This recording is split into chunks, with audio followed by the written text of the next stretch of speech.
de la compte.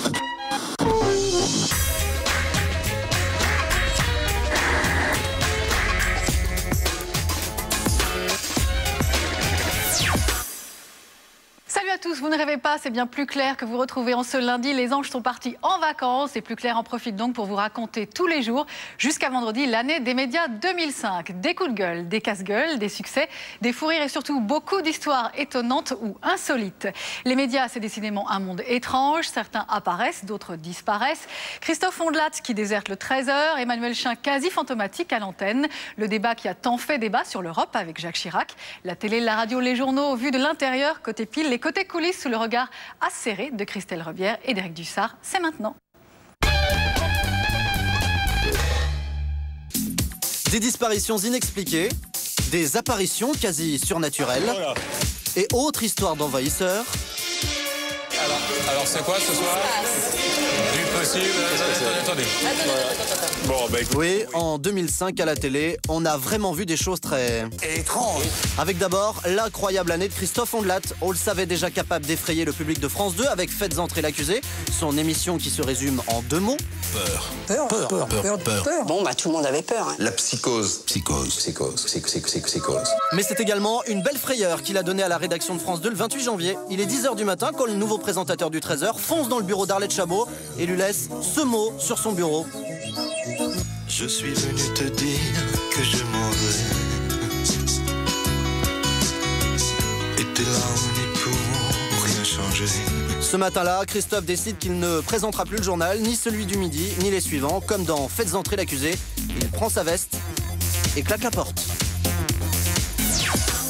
Le 28 janvier, après la conférence de rédaction du matin, Christophe Ondelat annonce à France 2 qu'il ne se sent pas en état de présenter le JT. Libération fait paraître ce jour-là un portrait du journaliste dans lequel certains aspects de sa vie privée sont dévoilés. Et ça, Christophe Ondelat ne l'a pas supporté. Il était heureux en présentant le journal de 13h. Il vivait vraiment très mal la pression médiatique. Ça n'a rien à voir avec l'audience, ça n'a rien à voir avec des relations avec la rédaction, ça n'a rien à voir avec la conception du journal. L'équipe du journal a beaucoup travaillé et je dois dire que les rédactrices en chef sont tristes et moi aussi je suis triste parce que c'est évidemment pas ce qu'on avait imaginé. Au moment de la rentrée, déjà, il confiait sa peur d'une surexposition médiatique. C'est juste là, ce que je faisais avant, mais avec tout ça en plus, quoi. C'est-à-dire les types qui prennent des photos, une sorte de surexposition qui m'inquiète un peu, quoi. Joint au téléphone, Christophe Ondelat se dit soulagé, ne se sentant pas bien depuis des mois à la télé. Il faut dire aussi que la greffe n'a pas pris. Les journalistes de France 2 n'appréciaient pas son caractère colérique. Je vais citer Patrice Bertin, le directeur adjoint de la rédaction de France Inter, qui dit de vous, je cite, c'est un de vos copains d'ailleurs, c'est de la nitroglycérine dans une bouteille en verre, je leur souhaite bien du plaisir à France 2. Les conférences de rédaction avec lui, c'est hip-hop. Pour l'instant, vous faites profil bas. Quand j'ai une idée, je la défends, et on a du mal à me convaincre que je me trompe, oui, mais parce qu'il y a des fois, je ne me trompe pas. Donc vous êtes assagi? Je suis assagi de temps en temps, ça monte en température, mais ça dure pas longtemps, disons que je me calme un peu plus facilement. Une personnalité réputée explosive, un individualiste parfois cassant et arrogant, selon certains collaborateurs. Au total, un vrai problème de dialogue et un malaise grandissant chez Christophe Ondelat. À chaque fois que je l'ai vu, j'ai senti que c'était dur. Voilà, j'ai senti que c'était compliqué, que les idées que lui avait pour imprimer un style un peu différent au journal n'étaient pas forcément appréciées.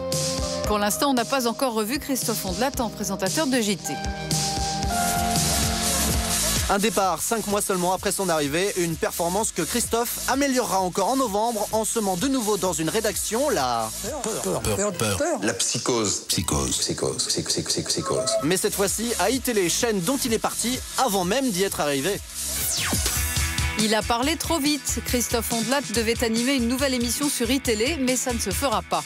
Fin novembre, la direction d'RTL apprend dans la presse que le journaliste va arbitrer chaque jour sur iTélé un débat au titre prémonitoire. On ne va pas être d'accord. Or, Christophe Ondelat, qui anime chaque midi sur RTL Les auditeurs ont la parole, n'aurait jamais obtenu d'autorisation définitive. Je dis Christophe, t'es sûr? Tout est réglé avec RTL, tu peux parler avec les journalistes. Aucun problème, tout est réglé avec RTL. Moi, si vous voulez, je n'ai pas de raison de mettre en doute quelqu'un que j'ai en face de moi. J'ai un contrat signé, son nom est dedans, tout est béton pour moi. Il y avait un accord de principe ancien. Et puis le temps a passé, iTélévision, pour des raisons qui lui appartiennent, a retardé l'échéance. Et quand le moment est arrivé d'aller présenter le programme sur iTélévision, RTL a dit, voilà, l'accord qu'on t'a donné il y a 2 mois, bah, il n'est plus valable aujourd'hui. Sommé de choisir, j'ai choisi la radio. RTL lui aurait donné 3 heures pour déchirer son contrat avec iTélé, fermer le banc. Tout ça n'est rien. Voilà, c'est juste parce qu'on fait un métier qui est sous l'attention des autres médias. Ça n'est jamais qu'une entreprise qui a proposé à quelqu'un d'aller bosser un peu chez lui, et puis c'est pas possible. Voilà, bon, voilà. Est-ce que ça a un intérêt, ça? Franchement, non. Christophe Ondelat reste donc à RTL et à partir de janvier, il présentera en plus le journal de 12h30. Christophe Ondelat, c'est donc un peu le David Copperfield des médias. Il est là, d'un seul coup, il disparaît. Mais il y eut cette année d'autres disparitions très étranges. En juin, après 10 ans de fan de M6, remerciait Séverine Ferrer qui depuis s'est rappelé au bon souvenir de la chaîne devant la justice. C'est l'heure des potins. Elle a gagné à l'automne la procédure qu'elle avait intentée contre M6. La chaîne a été reconnue coupable de licenciement sans cause réelle et sérieuse. Elle devra lui verser 103 000 € d'indemnité. Alors merci qui? Merci les podums. Mais Séverine pourrait gagner encore plus si elle attaquait cette fois-ci la personne qui à l'époque lui écrivait ses textes. Et lorsque Pénélope Cruz est énervée, eh bien elle fait des charades. Et oui, des charades. Séverine qui ne fut pas la seule animatrice privée de parole à la télé cette année, 2 autres aussi en octobre sur France 2, dans la télé de A à Z, en passant surtout par la lettre S s'agissant des invités. S comme eux. Silencieux ou presque. Voici in extenso ce que Ness avait dit ce soir-là. Hein? B. 2 secondes de temps de parole, ce qui est déjà beaucoup comparé à Fabienne Egal qui aura parlé en tout et pour tout 0 minutes et 0 secondes. C'est qu'il fallait laisser du temps à l'animateur Patrice Laffont pour qu'il puisse nous donner ses super infos avec un grand S. S comme eux. Sacrément fiable. Comme il s'agissait d'un quiz sur la télé, Patrice était évidemment très calé sur les programmes de sa chaîne. La preuve lorsqu'il nous avait expliqué l'absence sur son plateau de Michel Drucker. Qui n'a pas pu puisqu'il prépare la belle émission qu'il nous proposera demain avec Monica Bellucci. Un scoop que l'on pouvait vérifier dès le lendemain. Voici Jane Fonda. Retour aux mystérieuses disparitions de cette année avec celle de Culture Pub. En juin dernier, la plus vieille émission d'M6 passée à la trappe. Culture Pub, c'est toutes les semaines et c'est, comme son nom l'indique, l'émission de la culture communication. Culture Pub, c'est le rendez-vous des médias maniaques, des allumés de la télé et des accros de la pub. En 18 ans, Culture Pub était devenue l'une des émissions cultes d'M6. Pubard et anti-pub se retrouvaient le dimanche soir devant les spots les plus improbables. Le 5 juin dernier, pour la dernière fois, la pub est sortie des écrans. C'est un divorce, ouais, comme on dit, par consentement mutuel. Mais c'est quand même M6 qui a demandé le divorce pour 2 raisons. Je crois que la première, c'est que peut-être d'abord l'usure normale d'un couple qui a vécu ensemble pendant 18 ans. Vous voyez ce qu'on veut dire ? Et deuxièmement, c'est vrai que globalement, il reprochait un peu à Culture Pub de ne pas assez faire de part d'audience. Pour le savoir, on est remonté à la source et on a démonté toute l'affaire. Je ne crois pas du tout que la publicité soit moins attractive qu'auparavant. Je pense que tout le monde est victime de la médiatisation des altermondialistes et des casseurs de pub, alors que c'est une frange très marginale pour moi. Je crois que M6 a beaucoup changé ces 5 dernières années. Je crois que le virage important, c'était le loft. Et je pense que depuis 5 ans, ils sont de plus en plus dans la cour de TF1. Je crois qu'on ne peut pas le nier. Et c'est vrai que des émissions un peu à la marge, comme Culture Pub ou le film érotique, etc., n'ont plus tellement la place dans la nouvelle philosophie de la chaîne. Oui, encore que si le film érotique a disparu des dimanches soirs, il est vite réapparu sur l'antenne d'M6, mais le matin cette fois-ci, sous un autre nom, Hitform. Une émission de gym avec des hits, mais surtout beaucoup de formes. Il aurait suffi de changer quelques plans pour qu'on croie au retour du bon vieux film érotique du dimanche soir. Vous allez monter à l'horizontale des épaules les bras, avec les poings bien serrés, comme si vous vouliez lever des poids fictifs. Vous allez plier les genoux et porter le poids de votre corps sur les talons en gardant le dos bien droit. De l'érotisme à Emmanuel, il n'y a qu'un pas, sauf que dans le cas suivant, il faut avoir de très grandes jambes, puisqu'on en vient maintenant au mystère Emmanuel Chin. On ne sait pas pour le producteur, mais Emmanuel Chin, l'animateur, a eu une année plutôt tranquille. Je me sens d'une liberté totale. Ah bah oui, on imagine bien, presque aucune émission en tant que présentateur cette année, 2 seulement, des spéciales référendums, la première sur M6 et la seconde sur TF1 où, contrairement aux apparences, il ne s'agissait pas d'une course de garçons de café, mais bien d'un débat sur l'Europe avec Jacques Chirac, émission qui à l'époque avait déclenché une bien étrange polémique. Ça aurait pu s'appeler la télé selon Chirac. L'Élysée a opté pour plus de nuances, référendum en direct avec le président. Le 14 avril sur TF1, Jacques Chirac face à 80 jeunes adultes, Patrick Poivre d'Arvor en présentateur et c'est ce qui a suscité la polémique des animateurs-producteurs appelés en renfort. Une présence interprétée par les journalistes de France Télévisions, Canal+ et M6 comme le triomphe de l'information spectacle. Pour ce qui est de l'information, une chaîne de télévision doit confier ce travail-là à des journalistes professionnels. Ça, c'est dans la charte. Hein. C'est pas nous qui le disons, nous journalistes, c'est la convention qui lie l'État aux chaînes de télévision. Donc on a voulu poser une question au CSA là-dessus, et on l'a fait.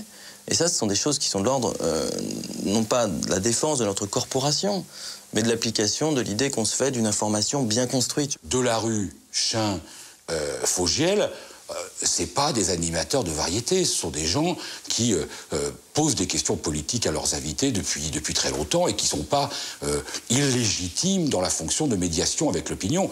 A fortiori quand on fait une émission avec des jeunes et qu'il est question donc d'être médiateur entre des jeunes et le président de la République. L'Élysée bien décidé à sauver le oui du naufrage et pour doper l'audience, les noms de Koé et de Nikos Aliaga seraient même circulés.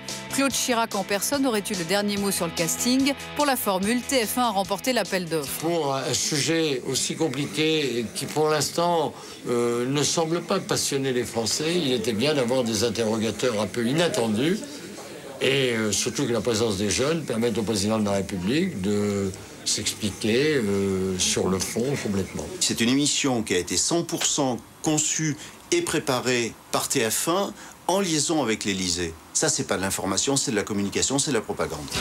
À quelques heures du direct, les 80 jeunes Français triés sur le volet par la Sofres ont été réunis. Au programme, briefing ou débriefing, mystère. La polémique, elle, ne cesse d'enfler jusqu'à contraindre les animateurs à s'expliquer. Si Jean-Luc Delarue n'a jamais eu sa carte de presse, ce n'est pas le cas des deux autres. Écoutez, moi je suis journaliste, il se trouve que par ailleurs je suis producteur, mais je suis d'abord journaliste, j'ai l'expérience du direct, j'ai l'expérience aussi de l'interview du président de la République, je l'ai fait une fois. C'est un sujet qui me passionne et j'ai toujours conçu mon métier comme voulant être au plus proche des préoccupations et des questions des gens et du public pour y répondre. Vous comprenez que les journalistes ne soient pas contents de cette... Je trouve que c'est un combat d'arrière-garde. Un sujet tellement sensible que Jacques Chirac se charge lui-même d'éteindre l'incendie dans les premières minutes du direct.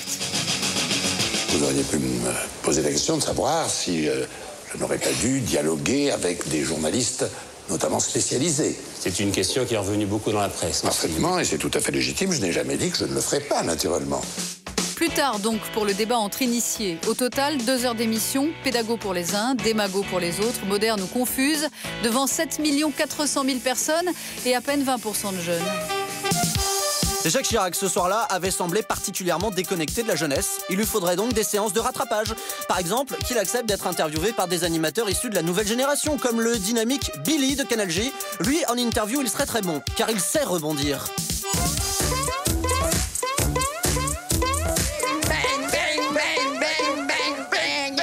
Il faudrait aussi que le président se fasse interviewer par Benjamin Castaldi pour qu'il apprenne à parler le langage de la loft génération. Le premier quart de finale, qui va être, ce peut-être, je sais pas si c'est français, mais on peut le dire comme ça.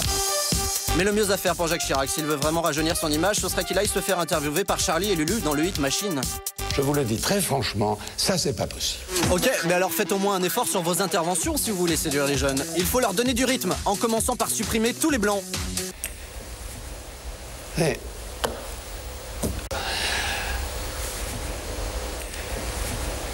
Là, les jeunes, ils s'endorment, hein. Faut plus ce genre de rupture. J'y veillerai. Mais si Jacques Chirac semblait étrangement coupé de la réalité lors de ses apparitions télévisées pendant ce débat sur le référendum, il n'était pas le seul. Jean-Pierre Raffarin aussi. On se souvient d'une interview assez énigmatique du Premier ministre de l'époque sur France 2. C'était bizarre. À chaque fois qu'on lui parlait Europe, il répondait... La France, la France, la France, ou la France, ou la France, la France. Et la France, et la France. France dans la France, pour la France. Et quand on lui disait européen, il rétorquait... Les Français, les Français, les Français, les Français. Chaque Française, en française, et chaque Français. Les Français, Françaises, les Français. Bref, l'Europe, à plus de 20 reprises pour lui, c'était... La France. Et les Français. Le référendum a un débat étrange qui se concluait le 29 mai par une soirée spéciale du même cru. Il s'en est passé des choses bizarres ce soir-là. Des hommes politiques tous enfermés, François Bayrou, lui, est enfermé dans son bureau avec son staff. Nicolas Sarkozy est enfermé depuis plusieurs heures. Il s'est enfermé. Il s'est enfermé dans son bureau. Il s'est enfermé avec son staff. Autre bizarrerie, un nom qui avait laissé tout le monde sans voix. Je suis le président de l'UDF. Jean-Marie Le Pen. Un petit problème de son. On n'entend pas. Quant à Élise Lucet sur France 3, elle se mettait soudainement à faire le mime Marceau. On peut pas mettre De bien belles soirées spéciales Europe, mais à la française, dont ont dû se délecter les centaines de journalistes étrangers dépêchés en France pour couvrir ce référendum. Nous sommes en mesure de vous donner donc le résultat, c'est le non qui l'emporte. Le 29 mai, la France a rejeté le traité constitutionnel avec 54,5% de non. Celui du non des Français à la Constitution européenne. Pendant 72 heures, la France a été au centre du monde. Au Paris Télévision Centre, c'était l'effervescence. 25 chaînes étrangères, 45 journalistes ont pris leur quartier ici, le temps du référendum. 5 plateaux ont été mis à leur disposition pour environ 60 directs par jour. Pour nous, ça égale Arafat, le mort du président Arafat. Ça n'égale pas le mort de Lady Di, par exemple, ni le crash du Concorde. Mais c'est un événement qui n'était pas prévu d'être aussi important. Parmi les délégations venues en force, les Anglais. La BBC, par exemple, a mobilisé 40 personnes pour couvrir l'événement. C'est comparable à la présidentielle américaine. Vraiment ? Oui, cela fait de nombreuses années que l'Europe n'avait pas connu un événement d'une telle importance. En Grande-Bretagne, la presse estime en majorité que la Constitution européenne est une menace pour le libéralisme et prêche donc pour le non. Il faut dire une chose sur la France. Tous les grands partis étaient pour le oui, excepté quelques dissidents. Tous les journaux, les télévisions, les éditorialistes, l'ensemble des médias, des politiques, de l'establishment, en fait, étaient pour le oui. Le peuple était pour le non. Et on a diabolisé le non. On ne peut pas vivre dans une démocratie et dire quand il y a un vote, vous n'avez pas le choix. Après le non, les noms des nouveaux membres du gouvernement. Le 31 mai, pour la seconde fois en 3 jours, Jacques Chirac s'invite dans le Salon des Français. J'ai demandé à Nicolas Sarkozy de rejoindre le gouvernement comme ministre d'État. Le fait que M. Chirac a annoncé le nouveau gouvernement à la télé et même la participation de Sarkozy à la télé, les jours après de Villepin, et le jour après encore Sarkozy, et le jour après encore Fabius, c'est quelque chose de tout à fait, disons, si je me peux permettre, en berlusconisation de la politique française, au moins sous l'utilisation des médias. S'il y a bien une soirée qui mérite la palme de l'étrange à la télé cette année, c'est celle du dimanche 9 octobre. Ce soir-là, les téléspectateurs de France 3 découvraient une nouvelle version d'ONPP pour « On n'a plus de plateau ». Bonsoir, bienvenue en direct, pas sur le plateau dont on ne peut pas plaire à tout le monde, mais dans le cas régie. Pour l'instant, nous ne pouvons pas prendre l'antenne, notre plateau est un peu envahi. On va essayer de pouvoir vous proposer l'émission qu'on avait prévue dans un instant. En attendant, regardez une émission de la semaine dernière. Et puis à tout moment, on est susceptible de reprendre l'antenne dès qu'on a un peu réglé. L'intrusion de plateau, c'est les aléas du direct. C'est aussi pour ça que c'est bien la télé. L'émission de la semaine dernière et dès que possible, l'émission qu'on vous avait préparée pour ce soir. Le plateau envahi par les partisans de Dieudonné, il a fallu avaler 50 minutes de rediffusion avant que l'émission de France 3 ne redémarre depuis les salons du studio improvisés en plateau. 21h45, on est bien en direct. Moi, je n'ai pas à regretter ce que j'ai pu faire. Au contraire, je pense que ce qui s'est passé, c'est que depuis dimanche, au moins, on parle de la condamnation de Marc-Olivier Fogiel. Le 29 septembre dernier, Marc-Olivier Fogiel a été condamné pour complicité d'injures publiques envers un particulier, à savoir Dieudonné, en raison de sa race. La presse s'en est fait l'écho, y compris notre émission Plus claire, produite par la société de Marc-Olivier Fogiel. Le tribunal correctionnel de Montpellier a donné gain de cause jeudi à l'humoriste. En réalité, toute cette affaire remonte au 1er décembre 2003. Dieudonné, invité de l'émission, improvise un sketch sans prévenir la production. Convertissez-vous comme moi et essayez de vous ressaisir. Rejoignez l'axe du bien, l'axe américano-sioniste. C'est un peu une improvisation peut-être, non ? Attendez. Dans l'émission suivante est diffusé un SMS qui dit « Dieudo, ça te ferait rire si on faisait des sketchs sur les odeurs des blacks ?» Émotion, Fogiel s'excuse dans un communiqué. Dieudonné porte plainte à Nanterre, le dossier est classé sans suite. Il récidive à Montpellier et affirme au passage que le SMS était fabriqué de toutes pièces. il n'est pas fabriqué, quoi que dise Dieudonné. On a reçu 2300 SMS qui sont dans une machine à France Télévisions, que nous ne gérons pas nous-mêmes d'ailleurs, qui étaient tous absolument choqués de la prestation de Dieudonné à l'antenne. Il se trouve qu'il y en a eu tellement que la machine a bugué. Donc on a décidé avec France 3 de condenser les 2300 SMS, mais sur la base de SMS réels, qu'on a d'ailleurs donné à la justice. Le 8 octobre, le site internet des Ogres, dont Dieudonné est l'un des membres fondateurs, appelle à manifester devant le studio de l'émission. La suite, on la connaît, une cinquantaine de personnes envahissent le plateau et réclament la démission de Marc-Olivier Fogiel. Moi, j'ai vécu un véritable lynchage, on m'a interdit de travailler, j'ai même été frappé par les milices extrémistes juives, le Bétard et la LDJ. Et de l'autre côté, Marc-Olivier Fogiel, lui, est condamné, contrairement à moi qui ai été relaxé, pour injure raciale. Il ne se passe rien. Exactement. Ça voudrait dire quoi? Ça voudrait dire que l'antisémitisme est plus grave que le racisme anti-noir? C'est la question que je pose. Moi, je ne veux pas rentrer dans cette polémique avec Dieudonné. Je trouve qu'il dessert la cause qu'il défend ou qu'il est censé défendre. Aujourd'hui, beaucoup de gens de la communauté noire m'appellent pour me témoigner leur soutien et me disent qu'il dessert sa cause. Il essaye de monter une communauté contre une autre. Je trouve ça parfaitement irresponsable. France 3 et Marc-Olivier Fogiel portent plainte. Le ministre de la Culture condamne l'intrusion du plateau. Le CSA aussi sur la chaîne parlementaire. On ne peut pas accepter que des studios et des régies soient prises de force. Ce qui est remarquable, ce qui mérite d'être souligné dans cet incident, c'est que la télévision a bien assumé ses responsabilités. Elle a une mission en particulier, c'est de conserver la maîtrise de l'antenne. Le rappeur Stomy Bugsy défend Dieudonné. Le PS et SOS Racisme notamment soutiennent l'animateur. Quant à une éventuelle démission de Marc-Olivier Fogiel, elle n'est à l'ordre du jour ni pour France 3, ni pour Patrick de Carolis, le président de France Télévisions. Le dimanche suivant, les partisans de Dieudonné ont manifesté devant le studio et Marc-Olivier Fogiel a renouvelé ses excuses à l'antenne. Il n'était évidemment pas dans notre intention de répondre à de la provocation par de la provocation. Il s'agissait simplement de dire qu'on ne pouvait pas rire de tout et que nous continuerons à lutter dans cette émission contre toutes les formes de discrimination, notamment celle que subit la communauté noire aujourd'hui. Le responsable est Nous, à plus clair, on regrette le petit côté au RTF du plateau improvisé. L'émission d'ici, c'est moins beau, mais en même temps, il se passe des choses fortes. On a récupéré la plante d'aujourd'hui, madame. Marc-Olivier Fogiel qui aura connu cette année d'autres grands moments de direct, comme cette épreuve inédite de sauter de table. Voilà. Cela dit, lui au moins avait fait une entrée originale sur le plateau d'ONPP, car le reste du temps, c'est un peu toujours la même chanson. En l'occurrence, celle-ci. Sex Bomb de Tom Jones, tube restant qui a 5 ans. Non, vraiment, il faudrait penser à la changer, cette musique d'entrée, et à la remplacer par un tube du moment. Ça le ferait beaucoup plus. Madame Michel, adieu Marie. Autre grand souvenir de direct pour Marc-Olivier Fogiel cette année, Francis Lalanne, le plus discipliné des invités. C'est la fin, c'est la fin. Il faut que j'avance, c'est la fin. Il faut que j'avance. Avec Francis,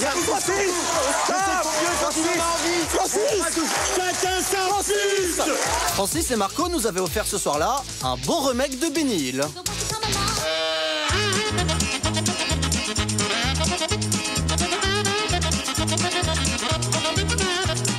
Autre grand classique de la télé revisité, mais dans le grand journal cette fois-ci, Les Envahisseurs. Fin novembre, Michel Denisot les a vus 2 fois sur son plateau.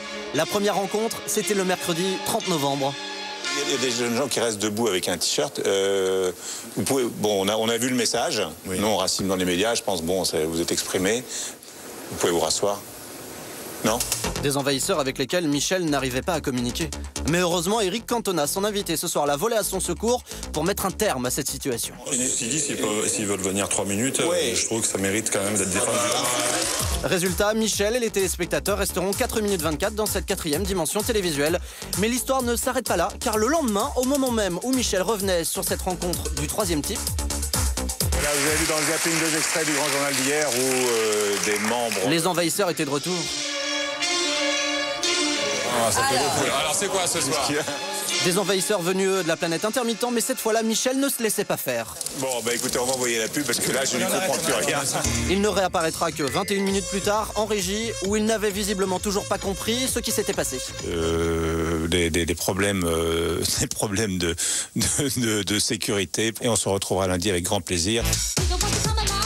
De grands moments comme seul le direct peut nous en offrir. Et comme du live, il y en a de moins en moins. On a de plus en plus comme un étrange sentiment de déjà vu. Surtout cette année où les chaînes se sont toutes copiées. Elles n'avaient qu'un mot à la bouche, le coaching. Avec un grand C. Exactement, c'est comme carrément partout. Les queers, Super Nanny, c'est du propre, il faut que ça change. Des problèmes de kilos à l'éducation de nos enfants en passant par notre look. La télécoach prétend nous aider, pas nous changer. Nuance. On va pas révolutionner la vie des gens, hein. On va leur donner des clés, on va leur donner des conseils, leur donner un coup de main. Moi, vraiment, je pense qu'on est juste des déclencheurs à un moment. Après, il y a tout le côté clinquant et télévisuel et show et spectacle dont tu parlais tout à l'heure, qui est nécessaire à la télé. Pour l'émission Il faut que ça change, un psychiatre a accepté de sortir de sa pratique habituelle. Il part à la rencontre de gens qui traversent une crise dans leur vie personnelle, dans leur famille ou au sein de leur couple. Le médecin ne guérit pas, il vient là, il provoque un déclic, une prise de conscience, il essaye de faire comprendre aux gens vers où il faudrait qu'ils aillent et ensuite il passe le relais. Provoquer un déclic, c'est aussi la mission de Super Nanny, chargée de dresser des mouflets surexcités. Je pense quand même qu'il y a une valeur éducative. Alors maintenant, c'est plus l'éducation, comme je disais, telle qu'on a pu la connaître dans l'ancienne télé publique, où je disais il y avait vraiment une volonté, il y avait une espèce de télévision qui nous parlait un peu du haut d'une chaire et qui dictait un savoir pour tous. Alors, on en pense qu'on veut. Je pense que quelque part, la télévision, elle est plus redescendue au niveau de l'individu et le cours magistral est un peu devenu un cours particulier. L'expert top qualifié serait donc devenu indispensable au bon fonctionnement de notre société. Pourtant, la télé nous montre surtout des cas particuliers. Contrairement aux apparences, nous sommes ici dans une coquette maison nichée dans une petite ville ravissante de la banlieue parisienne. À partir du moment où, pour aller chercher de l'audience, on va tomber dans un espèce de cirque, on va montrer des cas totalement extrêmes, ou alors le particulier là, est plus du tout généralisable. Et du coup, on a un espèce d'effet malsain où on donne à voir le malheur des gens aux autres, au voyeurisme des autres. Les gens que je filme, je leur fais du bien. Voilà, c'est ce que j'affirme. Maintenant qu'on me démontre le contraire, et pas avec des on-dit et des croyances et des je pense que, mais avec des vrais arguments concrets. Vous en doutiez, elle, non. La télé peut en réalité changer notre monde, c'est trop chouette. Il faut être modeste. Je ne dis pas que la télévision ne peut pas résoudre des problèmes de société, pourquoi pas, mais il faut être très modeste. La plupart des problèmes de société sont trop compliqués pour être résolus à la télévision. Que la télévision catalyse, révèle, pose les problèmes, oui. Mais que des gens de télévision supposent qu'à eux tout seuls, ils peuvent améliorer le fonctionnement de la société, c'est soit de la naïveté, soit de la perversité. Enfin, il y a quelque chose qui ne va pas. Si vous voulez, le fonctionnement d'une société, c'est quand même plus compliqué que de faire des émissions de télévision et de faire parler des gens. La télécoaching, une subite poussée de fièvre qui aura eu, cela dit, tendance à retomber assez vite. Exemple Super Nanny. Après un démarrage sur les chapeaux de roue, son audience marquait sérieusement le pas ces derniers mois. Et ça, c'est inadmissible. Son premier numéro avait fait 4 900 000 téléspectateurs. En septembre, elle en attirait 2 fois moins, une chute considérable. Et ce, malgré plusieurs tentatives pour relancer l'audience, comme une modification structurelle de sa physiologie. Faut t'asseoir. Super Nanny version trans, c'était top. C'est pas pour ça que ça marche. Mais il n'y a pas que le coaching à nous avoir proposé des émissions jumelles cette année. Étrange impression déjà vue aussi en septembre sur TF1, avec les fans et les chansons d'abord, et une imitation absolument irréprochable. C'est Jean-Pierre, c'est vraiment Jean-Pierre? Mais non, pas du tout. Alors qui se cachait derrière Jean-Pierre Foucault? Regardez, le voici. Oui, Patrick Sébastien, des People déguisés en d'autres People. Il faisait déjà ça il y a 17 ans dans Sébastien c'est fou. Alors forcément, l'hommage rendu par TF1 l'a beaucoup touché. J'avais dit que je passerai jamais en justice parce que c'est pas du tout mon truc. Mais là, on est obligé d'y aller. Ah oui? J'ai jamais inventé le déguisement, mais c'est vrai qu'il y a 20 ans, on a inventé le système avec les mêmes phrases, qui se cache derrière qui, essaie de deviner. Donc, comme on le refait en plus dans la télé de Sébastien, ça me gêne que TF1 continue à le faire. Enfin, pas TF1, Nathalie André. Donc là, je pense que ça sera aux tribunaux de juger s'ils ont Vous avez le déjà droit attaqué? Ouais. Vous avez porté plainte déjà? Ouais. Je voulais pas, et puis c'est mes copains qui m'ont poussé en me disant, c'est quand même, protège-toi, c'est ton outil de travail, on te pique une idée. Et j'attaque à contre-cœur en fait, mais je suis obligé parce que je veux me protéger. Et qu'est-ce que vous réclamez? L'arrêt de l'émission? Un dédommagement? Non, je voudrais qu'il le fasse plus et qu'il nous laisse, nous, faire ce qu'on a inventé, quoi. Moi, Nathalie André m'a demandé, est-ce que je peux faire du qui se cache derrière qui? J'ai dit non, je veux pas. Ouais. Eh ben, ils l'ont fait quand même. Parce qu'ils sont tout puissants. Il y a un moment où on ne peut pas se laisser faire, surtout non plus, quoi. Ce jour-là, Patrick était très énervé, mais depuis, il s'est calmé et a décidé d'abandonner ses poursuites. Et ce ne fut pas le seul retournement de situation à la télé cette année. Il y en eut beaucoup et des bien plus étranges encore, à commencer par celui qu'a vécu Jean-Luc Delarue. Après des années d'un succès incontesté et incontestable, il s'est soudain mis à écouter des chansons mélancoliques dans son oreillette.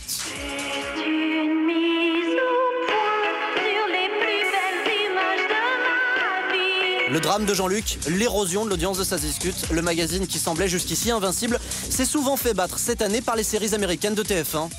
C'était la minute triste de l'émission. C'est d'autant plus incompréhensible que Jean-Luc avait mis le paquet sur les sujets cette année. Hémétophobie, trichotillomanie, troubles borderline, schizophrénie, idées délirantes ou hallucinations. Un problème d'audience auquel il faut rajouter celui de la presse. Cette année, les magazines se sont très souvent payés sa tête.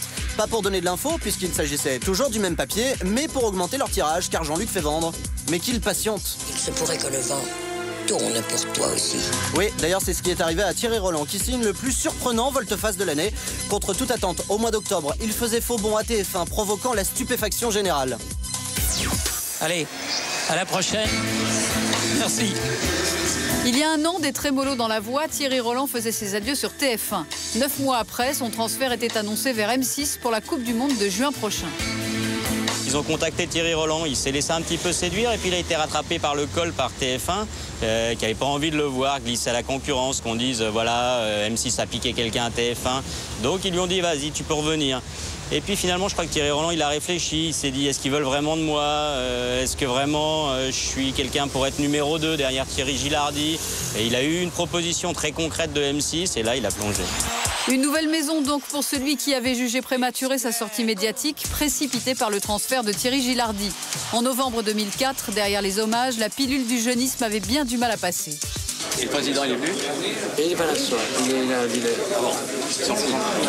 Non, mais je crois qu'il Thierry était un homme meurtri. Dans la vie, il y a le minimum du minimum. Et je pense que vis-à-vis de Thierry, TF1 n'a pas fait le minimum du minimum, c'est tout.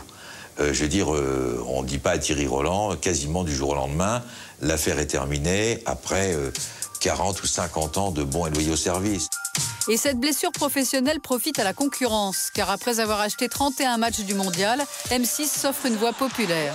Un petit poil trop derrière. Et c'est forcément le signe d'une évolution de cette chaîne. Et il n'y a pas de meilleur terrain que le football pour montrer qu'on passe de ce que Thierry appelle lui-même cette chaîne de jeunes, il a dit ça très, très gentiment, à une chaîne généraliste et puissante. Et le foot est le meilleur symbole de cette évolution. L'équipe de France. En juin, avec cette chaîne de jeunes, donc Thierry Roland commentera sa 12e Coupe du Monde, peut-être celle de trop, diront certains. C'est super. Quel pied. Ah, quel pied. Oh putain. Oh là là là là là là. On avait l'impression qu'il était un petit peu quand même au bout du rouleau, c'est-à-dire qu'il a toujours confondu les joueurs noirs. Par exemple, là, à la fin, il confondait les joueurs blancs et les joueurs noirs. Donc je ne sais pas ce que ça va donner pour sa 12e Coupe du Monde, mais on peut être un petit peu dubitatif. Le champion du monde Christophe Dugarry viendra compléter la paire. Thierry Roland, lui, se dit déjà prêt à jouer les prolongations au-delà du mondial. On retrouvera donc bientôt Thierry sur M6 pour le foot et on l'espère aussi dans La Nouvelle Star, vu son talent indéniable de chanteur.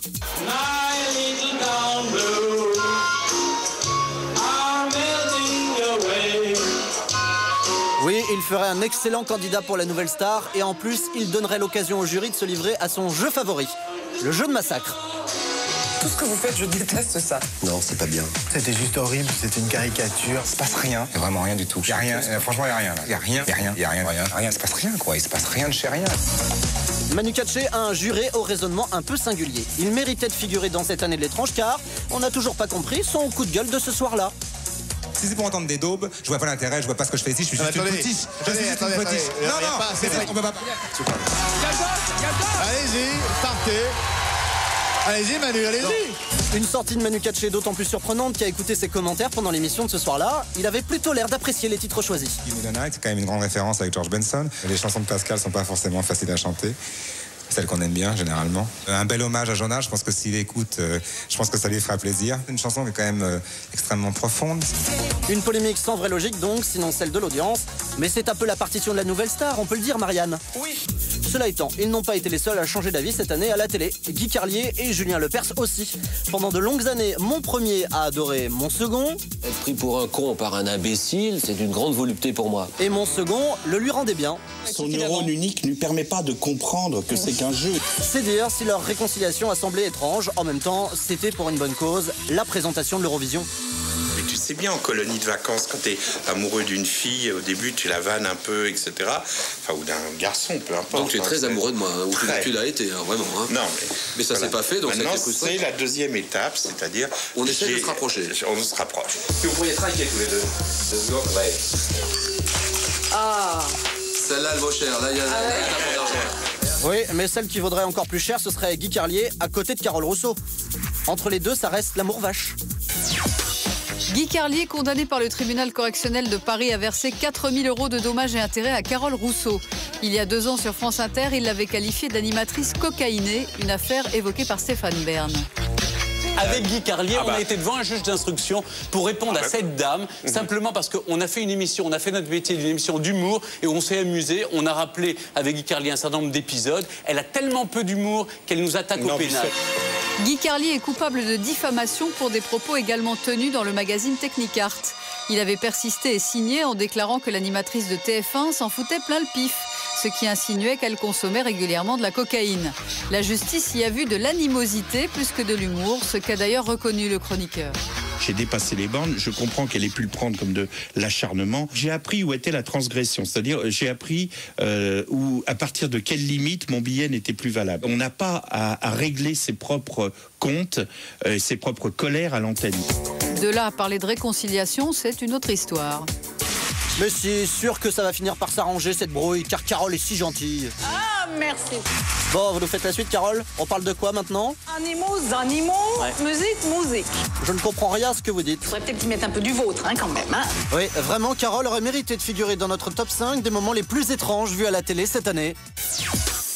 Numéro 5, un direct complètement dingue dans Combien ça coûte en juin dernier. C'est vrai que c'est une histoire assez incompréhensible. Ce soir-là, Jean-Pierre s'était retrouvé bloqué à l'antenne.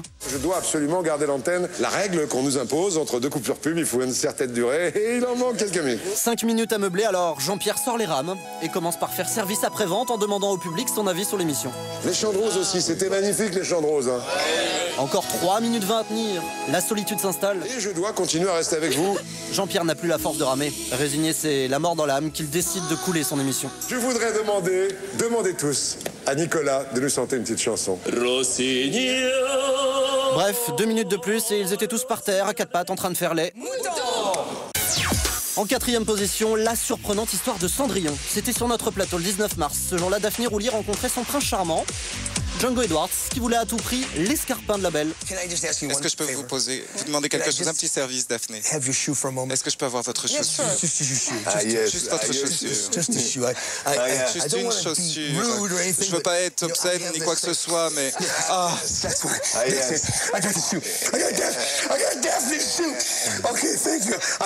Merci, je peux partir maintenant.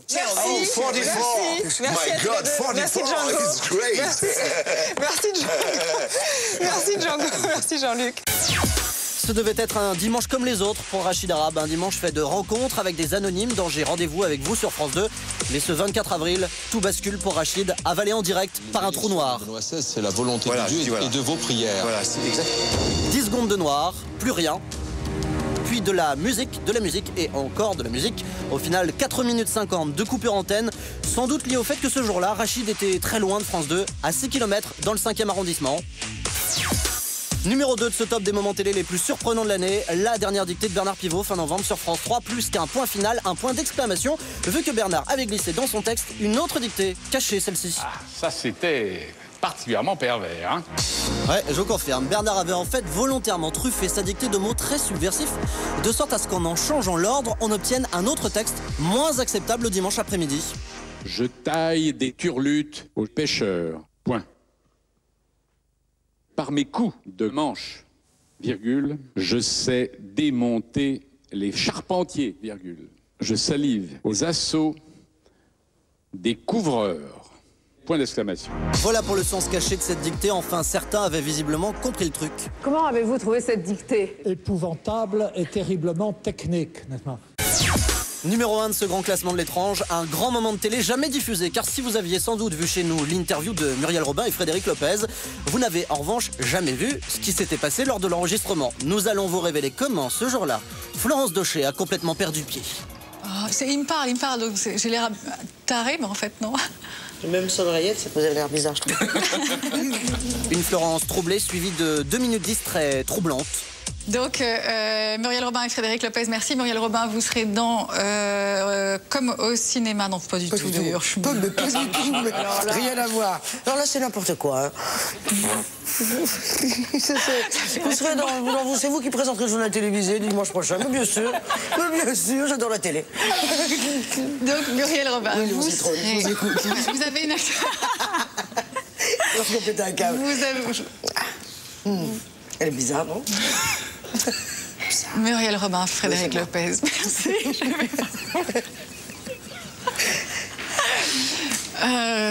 C'est très difficile ce que vous me demandez tout d'un coup. Bon, Muriel Robin, Frédéric Lopez, merci. Muriel Robin, on ne vous quitte pas complètement parce que vous serez demain sur Canal+ dans l'hebdo cinéma et vous y parlerez cinéma parce que vous avez une actualité. On va le garder, c'est sûr. C'est parce que le prompteur bouge. C'est un nouveau style. Si on était charitable, on arrêterait là ce grand moment d'aviron. Si on l'était, oui. Muriel Robin, Frédéric Lopez, merci. Muriel, on ne vous quitte pas complètement parce que vous serez demain à 11h Canal... Là, je crois qu'on est là pour un moment. Quand ça part comme ça... Vous comprenez maintenant pourquoi Muriel Robin avait l'air un peu bizarre à la fin de l'interview que vous avez vue à l'antenne. Muriel Robin, Frédéric Lopez, merci. Muriel, on ne vous quitte pas complètement. On vous retrouve demain sur Canal+, puisque vous serez dans l'hebdo cinéma et vous y parlerez cinéma. Vous avez une actualité cinéma, n'est-ce pas, qui est la sortie du film Saint-Jacques-la-Mecque. Florence saura-t-elle faire encore mieux que ce grand moment de télé? La réponse... Dans... 2 secondes. La vérité.